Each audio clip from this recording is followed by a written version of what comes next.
Welcome to the Wedding Songs Podcast, featuring newly released songs you need to know and the tried and true classics. Get song ideas from the time guests arrive until the last dance of the reception. And now your host, Matt Campbell, founder of MyWeddingSongs.com.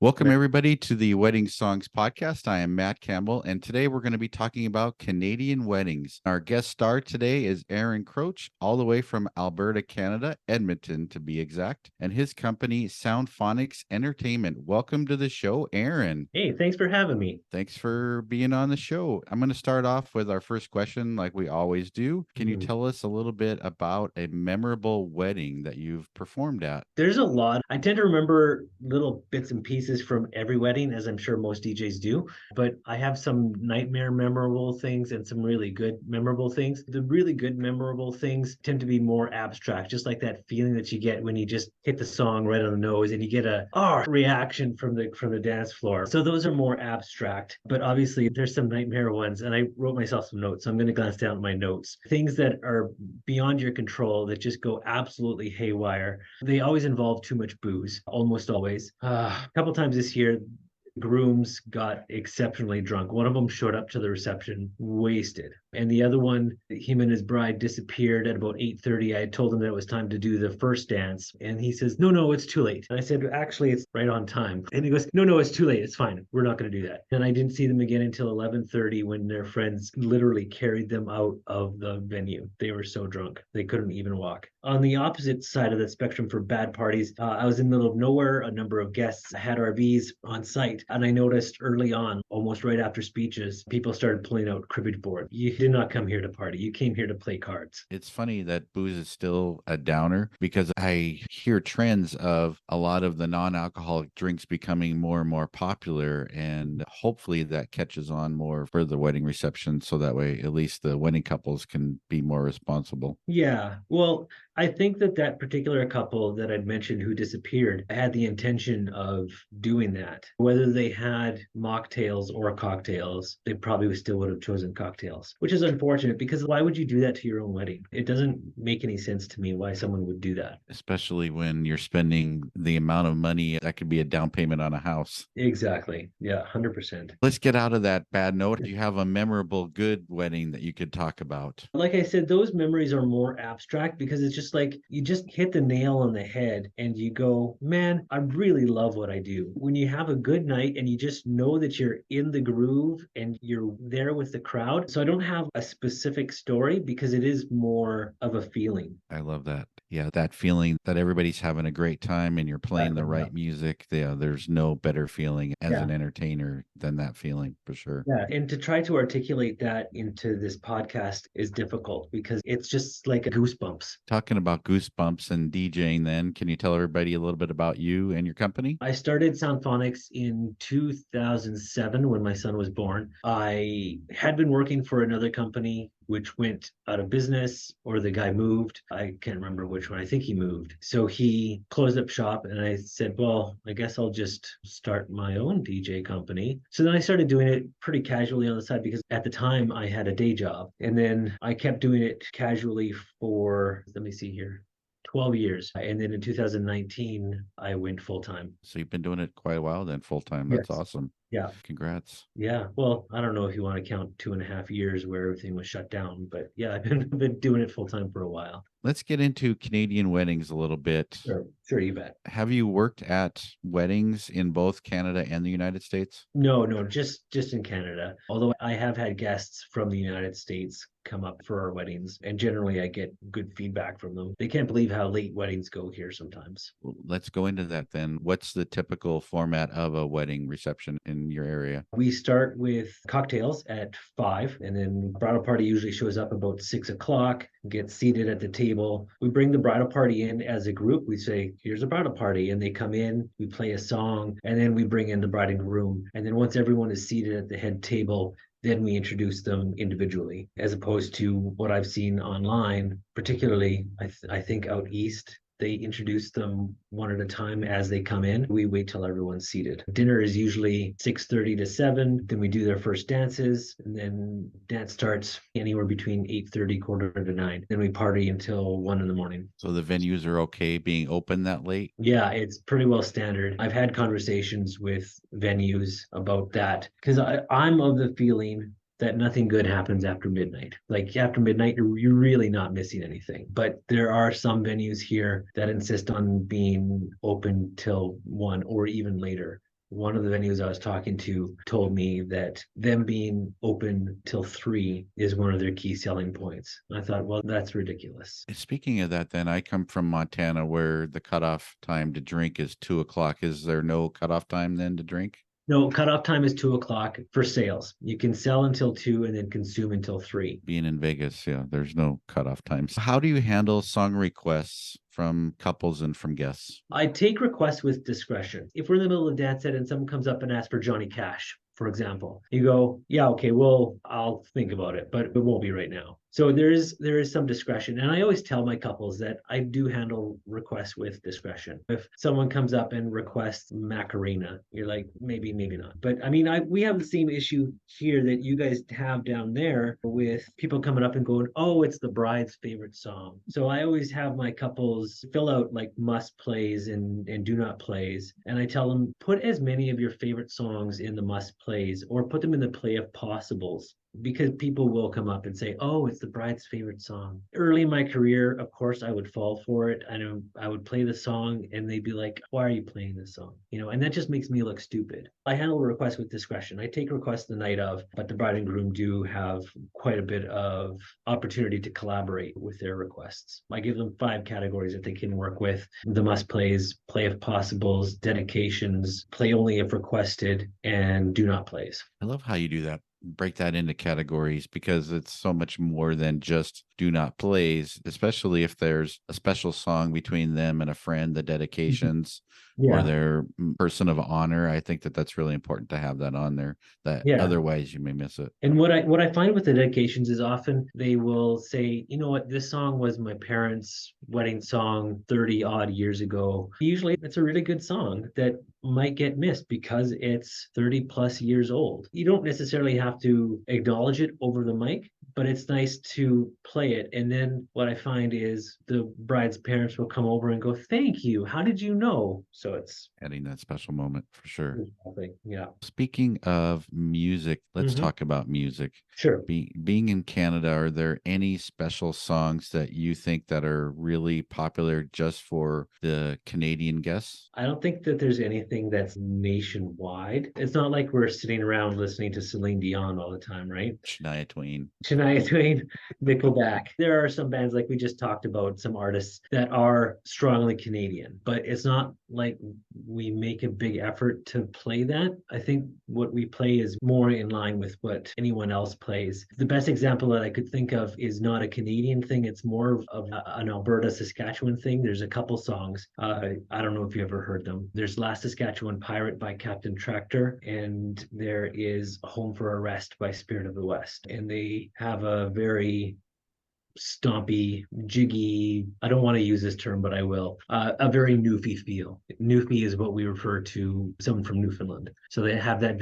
an oddly Celtic feel to it. And they're insanely popular here. They're good songs. Don't get me wrong. I enjoy the songs, but they are insanely popular. Even still, I'm pretty careful about when I pull those out. You don't want to pull them out too early because you won't get the reaction that you're looking for. I was going to ask that, later in the evening or when do you play them? Yeah, it's later in the evening. Once I notice that everyone is more lubricated, safely lubricated. What type of music would you say that your couples are wanting to hear? Pop punk? Or is it the 2010s? What type? Yeah, there is pop punk. I find the music is pretty diversified now. Country is still relatively popular with a lot of people. Pop punk, yes, the 2010s hip hop and pop. Pitbull is still big. He's still fairly relevant, right? He's releasing new music every now and then. Yeah, it's pretty all over the place. I still get requests from older couples for polkas, and I limit polkas to maybe 1 or 2. The beer barrel polka. Beer barrel polka is the big one. Keel and toe polka is another one. I did a Christmas party last night where someone requested a Ukrainian waltz. Yeah, but I didn't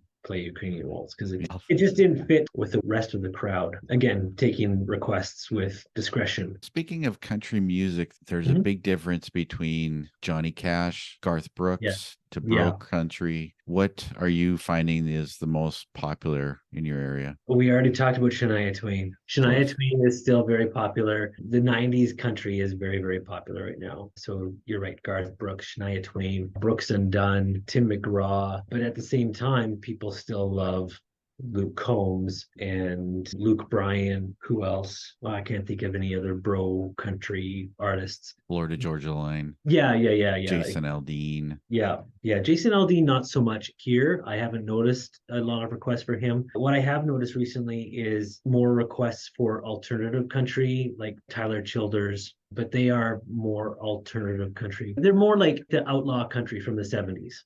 Tyler Childers is unique among them, where he's not outlaw. He kind of goes against the country grain. Kind of like, I would say, Chris Stapleton has his own unique Yeah. voice. Yeah, and Zach Brown too. He's got his own unique voice, his own way about carrying on. And I love that he's done some collaborations. He's done collaborations. I saw on TikTok he did a collaboration with a couple of the Beastie Boys. He did a song with Chris Cornell from Soundgarden probably 7 or 8 years ago now. So he's a prolific country. I like it when country artists can explore beyond I shouldn't say just country. I like it when artists can explore beyond their borders. I like it when two artists that you don't think really go together collaborate on a song. And it might be good, it might be trash, but at least they're making that effort to be artistic and not just do the same thing over and over again. I'm reminded of Tony Bennett and Lady Gaga. What an awesome collaboration it was.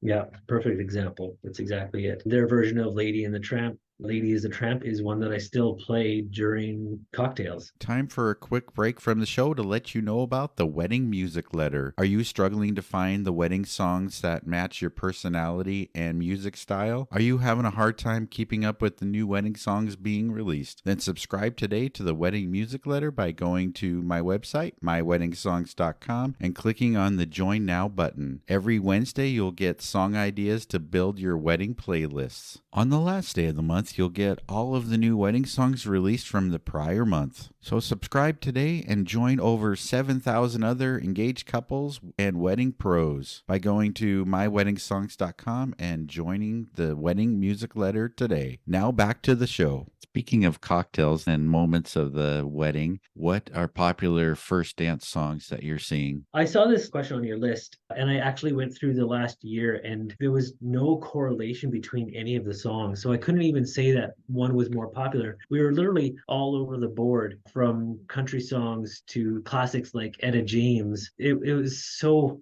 all over the board. It was difficult to pinpoint one popular song versus another. I think that's exactly what you're saying, that the correlation is there is no correlation, that couples just pick what means to them instead of what's popular right now. And I have on my website something similar to what you do with my wedding songs. I have a list of songs that people can use for reception songs, and I have it broken up between reception songs and ceremony songs. I don't go near as in depth as you do, but I just kind of point people in that direction. And then I say, if there's nothing on my list that you can find, I do point them towards yours, because yours is way more in depth than mine is. And I mean, I update mine every 6-7 months, but you're constantly on there adding to your lists, right? Yeah, that's my main focus, is to bring in the new songs, to offer that new source, because I don't see AI or ChatGPT doing that. So that's how I'm trying to set myself apart from that. Because ChatGPT can only has access to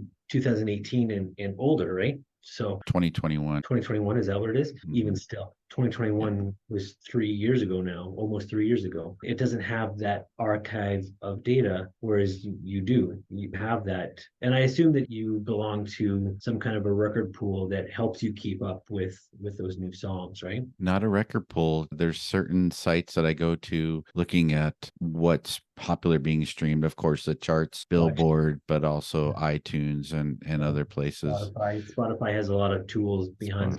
New Music Friday is one of their most popular song lists. for sure. Yeah, I tried to listen to that one, but sometimes it's like, holy crap, what is this? There's a lot of skips, yes, and I actually read an article recently where it talked about exactly that. Is it really a good thing for artists to be on New Music Friday because there are so much skips, and it hurts your rating if you're getting skipped all the time? Yeah, And that's exactly what the article talked about. It was interesting. yeah, that would be interesting to read. Maybe send that my way. I'd like to read that, I think. Sure, absolutely.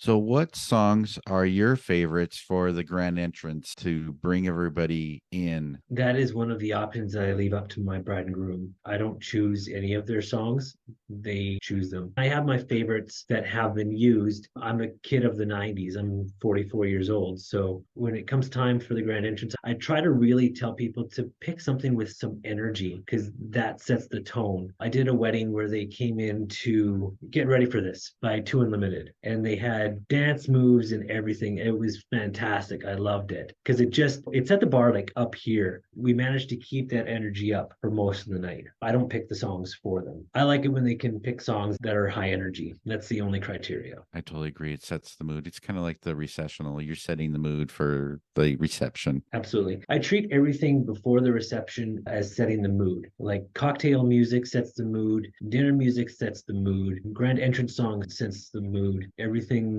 prior to the party sets the tone for the party. If you're playing a lot of down tempo songs during dinner, well, guess what? People are going to be falling asleep in their soup. I tell this story quite often where I was at a wedding and it was all instrumental music. And it's like, I was doing that in the 90s. Why are we still doing this today? Yeah. And then everybody left early. There was a time when I first started, I would play a lot of Frank Sinatra and Dean Martin. And not to say there's anything wrong with that, but people got bored really quickly because there was no variation in the music. In my beginner head, I had been like, cocktail music is the Rat Pack. But now I take a more varied approach. And every wedding is kind of different. I kind of tailor it to what's going on. There will be some weddings where I'll play Michael Bublé and that type of music, but only because I felt like it fit the theme, the feel for the night. And there'll be some nights where I play more country for cocktail and dinner music. And I let the bride and groom give me some kind of feedback on the planning forms, what type of music they want during cocktail and dinner music. And I think that's really important just to emphasize that depending on where you're at in the country or in the world really affects what music you're going to play.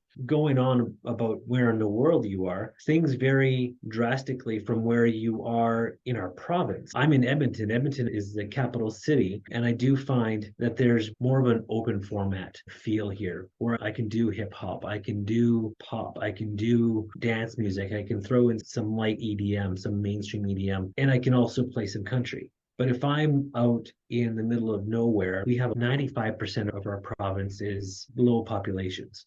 So if I'm in the middle of nowhere in some little town, I know that Flow Rider is not going to go over well. You keep it country when you're in those, and you even change the style with which you play. Normally, I'll do quick mixes a little bit, not like Nick Spinelli, but I'll do verse, chorus, and maybe a bridge, and then I'm out. But if I'm in the middle of nowhere, it's start a song, finish a song, start a song, finish a song, because that's what they want. They want to hear all of Garth Brooks all the way through because they know the song. So there's less freedom to be creative because that's not the type of DJ that they're looking for. I totally agree because I come from Montana, like I said, and if you're in the smaller towns, you really have to know your crowd and what they're into, and the organizers or the couple will definitely steer you in the right direction, but you have to know because you could really ruin the event by quick mixing in a crowd that's really into the hardcore country music, and we're not even talking 90s, we're talking 70s. Yeah, exactly. I did a wedding. I don't know how well you know Alberta, but I was up in a place called High Prairie, which is about 4.5 hours north of Edmonton. And I had a good rapport with the father. He came up and he asked for, Luke Combs did Fast Car, and he came up and requested, and we were kind of joking around, he and I, all night long. So I put on the Vevo dance remix of Fast Car, and he comes up like 10 seconds and he goes, "Don't be a smart ass." I said, yeah, I know. I was just playing with you.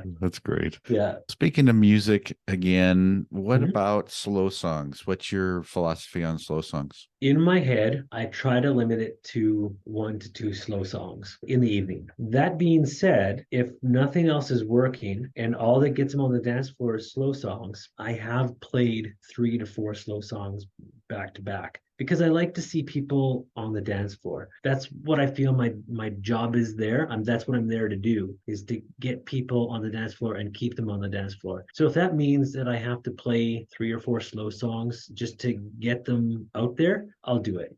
Do you have any favorite slow songs that you go to? Do you know Dina Carter? You know Dina Carter, Oh yeah. Strawberry. I like to pull that one out because I find that it's not as popular anymore as it once was. The dance, I like to pull that one out. And if the mood is right, I'll pull out like some classic Bryan Adams, a slow song like Heaven. I've also pulled out Lady in Red if I notice that they're older. Obviously, Elvis Presley gets a good reaction every time. Can't Help Falling in Love. I think my New Year's couple has put that on their must play list. So there's some favorites. I definitely have some go-to songs that I use for slow songs. I think that's a great tip to everybody listening, that you don't have to play the most popular. I love the idea of Strawberry Wine and Heaven from Bryan Adams, because those are the songs when people are on the dance floor, they're going to be like, oh my gosh, yeah, I forgot about this song. This song's awesome. Yeah. And I mean, the cliche song, I think it's a cliche song. I consider it a cliche song, would be Righteous Brothers, Unchained Melody. I'd be hard pressed to pull that one out. That seems like such a gimme choice. But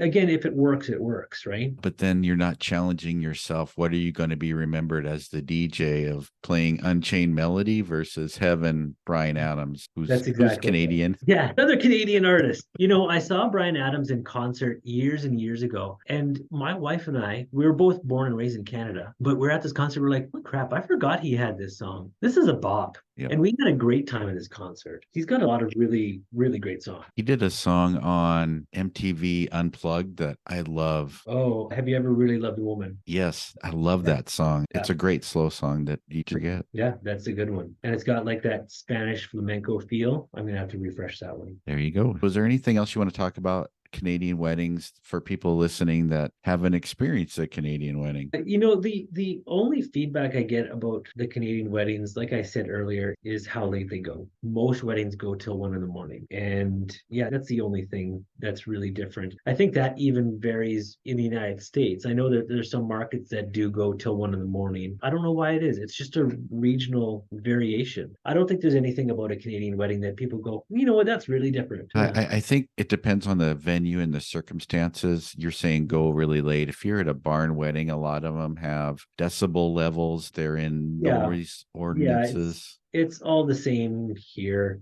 We're going through a time right now where there's a lot of barn weddings. Neighbors have complained about the noise volume. So they put in noise ordinances. There's some venues that have even installed their own sound systems poorly. There's one venue that has the speakers. It's a tent wedding, right? It's not a barn, it's a tent. So they have speakers installed on the top and they point down at the ground. Well, that does no one any favors. And they put a limiter on the volume. So you can crank your volume, but you're going to be limited to whatever setting. And if you try to push it, you're going to sound compressed. You're going to sound terrible. I'm actually writing an article fairly soon about decibel levels and ordinances, who has the right. So yeah, it's quite interesting. Well, I'm a rule follower. Like if a venue comes to me and says, let's try to keep the decibel level to X, I will do my best to keep the volume down, because there's really no point in being an a-hole and pushing the volume. Sure, it's frustrating. Yeah, it's very frustrating, but there's really no point in pushing that and then having the venue go, you're not welcome back anymore because you don't follow our rules. It's important for wedding couples to know that and make that one of the questions when they book, because I know, let's say they set it at whatever it is, 85 decibels, 90 decibels. Yeah. And then you go to a chart and it says, well, average conversation in a group is 90 decibels or whatever it is. And okay, so you're at the same level. People aren't going to hear the music. Yeah, exactly. Yeah. I have a Christmas party on the 15th and the venue gave me it's such an arbitrary number. Keep the decibels at 92.5. You just picked a random number. Right. And it's an indoor, it's its own building. It's not really near anything else. The doors are closed. There should be no need for it. But again, that being said, you're indoors in a smaller room. So keeping things at 90 decibels is not terribly difficult, I don't think. I don't anticipate that being a huge hassle. But I've had venues tell me 80 decibels. And then they're measuring at my speaker. Well, you're right in front of your speaker. It's measuring 97. Well, yeah, because you're right in front of my speaker. Go to the back of the room. Go outside and measure it. You'll see that it's probably the traffic is louder. The cricket's louder. So important. Because if the police were to come, then they're going to be looking at if somebody's complaining. Well, it's what's the decibels, exactly what you're saying, outside. And that's a problem with the outdoor venues, the barns and the tents. And there's a lot of tent venues here. They're opening up almost as fast as they're closing. To round it out, can you tell people where they can find you, Aaron, and how they can contact you? I can be reached lots of ways. I'm pretty easy to get a hold of. You can email me at aaron@soundphonicsent.com. My company socials on Instagram, Facebook, and TikTok are all SoundFONIX, and it's SoundFONIX. If you know my phone number, you can always text me. Facebook Messenger too. So I'm pretty easy to get a hold of. That's what I tell my couples. I'm like, if you need to get a hold of me, just whatever's easiest for you. Awesome. Well, thanks for being on the show. Stay tuned for our next episode with another wedding professional. Thanks for listening and have a great day. Thank you for listening to the Wedding Songs Podcast. Never miss a future episode. Subscribe today to our podcast. Follow us on Facebook at My Wedding Songs and send us a message about playlists you would like covered.